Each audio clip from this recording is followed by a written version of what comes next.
कोटा में आज क्या कुछ हुआ आप देखिए हमारे साथ। नगर निगम कोटा के तत्वावधान में 22 सितंबर से 3 अक्टूबर तक राष्ट्रीय दशहरा मेला अंतर्गत मुख्य श्री राम रंगमंच पर होने वाली रामलीला का मंचन इस वर्ष स्थानीय संस्था श्री राघवेंद्र कला संस्थान द्वारा की जाएगी। प्रवक्ता वैभव गौतम ने जानकारी देते हुए बताया कि संस्था के कलाकारों का पूर्व अभ्यास लगभग 1.5 माह पूर्व से ही गोदावरी धाम पर प्रत्येक वर्ष की भांति निरंतर रूप से सुचारू चल रहा है। रामलीला मंचन के लिए नए प्रसंग तथा संवादों का समायोजन निदेशक बृजराज गौतम द्वारा किया जा रहा है। इस वर्ष होने वाली रामलीला के लिए युवाओं तथा युवतियों में विशेष उत्साह है तथा उन्होंने भी रामलीला मंचन में बढ़ चढ़कर हिस्सा लेने के लिए संस्था के साथ भाग लिया है। रामलीला मंचन में लगभग 50 कलाकार, 5 संगीतकार तथा 10 नृत्य कलाकारों का समूह रहेगा। संस्था इसके पहले भी लगभग 15 बार श्री राम रंगमंच पर रामलीला का भव्य मंचन कर चुकी है, जिसे कोटा की दर्शक दीर्घा ने विशेष रूप से सराहा है। इस वर्ष रामलीला के लिए गोदावरी धाम पर चल रहे पूर्व अभ्यास का अंतिम दौर चल रहा है, जो 19 सितंबर तक रहेगा। उसके उपरांत मंच के अनुरूप स्टेज डिजाइनिंग का कार्य आरंभ कर दिया जाएगा। अध्यक्ष भुवनेश जोशी एवं महासचिव रंगलाल मेहरा के संयुक्त संयोजन में कलाकारों को अनुशासन के साथ सनातन संस्कृति से जोड़ने का कार्य किया जा रहा है।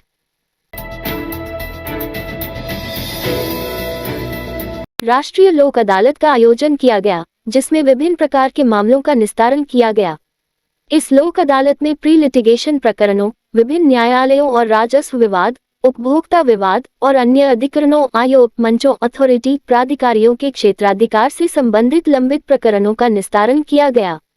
न्यायिक अधिकारियों और अधिवक्ताओं का सहयोग। इस राष्ट्रीय लोक अदालत की सफल आयोजन के लिए माह मई 2025 से ही विभिन्न न्यायालयों के न्यायिक अधिकारीगण और कोटा बार काउंसिल के समस्त अधिवक्ताओं द्वारा अथक प्रयास किए गए।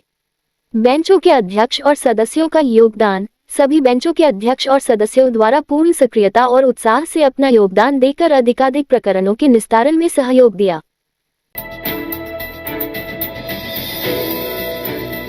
उप मुख्यमंत्री दिया कुमारी ने कहा कि यह बेहद शर्मनाक और निंदनीय कृत्य है।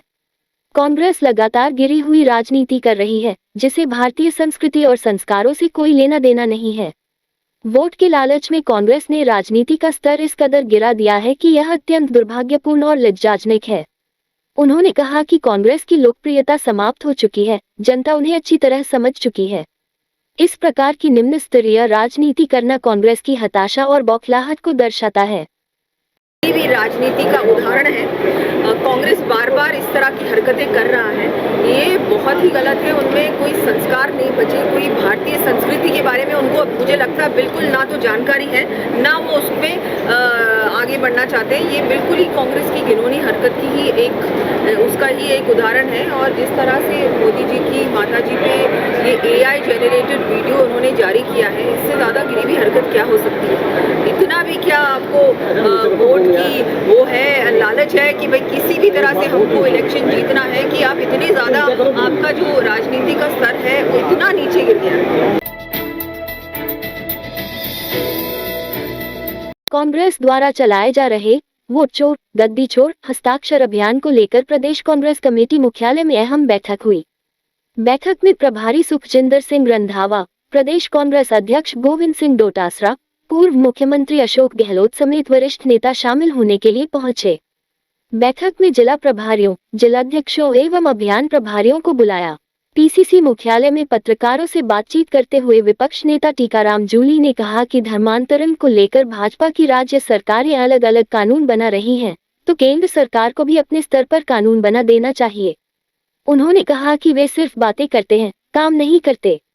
उन्होंने कांग्रेस की ओर से लोकतांत्रिक और वैधानिक साधनों का प्रयोग करने का आश्वासन दिया और कहा कि पार्टी शांतिपूर्ण आंदोलन तथा व्यापक जनसमर्थन जुटाकर विरोध दर्ज कराएगी।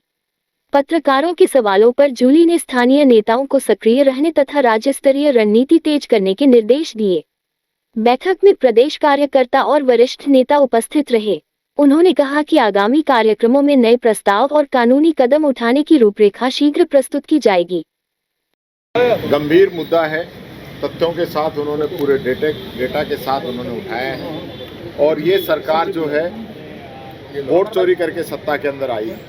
हमने जो अभियान चलाया है वोट चोरी के खिलाफ, उसमें हम गांव-गांव, ढाणी-ढाणी तक जाएंगे और वोट चोरी को रोक के देंगे। इस रात की सुबह नहीं होती जब तक हाथ में उसकी गर्माहट नहीं होती। चाय का प्याला, अखबार साथ पुराना है, मिट्टी से जोड़ता है। खबरों की खुशबू से सारा घर महकता है। हर रंग में ढला कहानियों से किस्सों तक ले जाता है बेरोक टोक। देश के हर हिस्से तक ये हकीकत का आईना है। ख्वाबों को सच करके दिखाता है।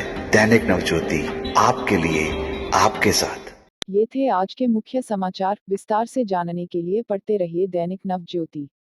दैनिक नवज्योति के YouTube चैनल को सब्सक्राइब करें और ताज़ा अपडेट के लिए बेल आइकॉन दबाएं।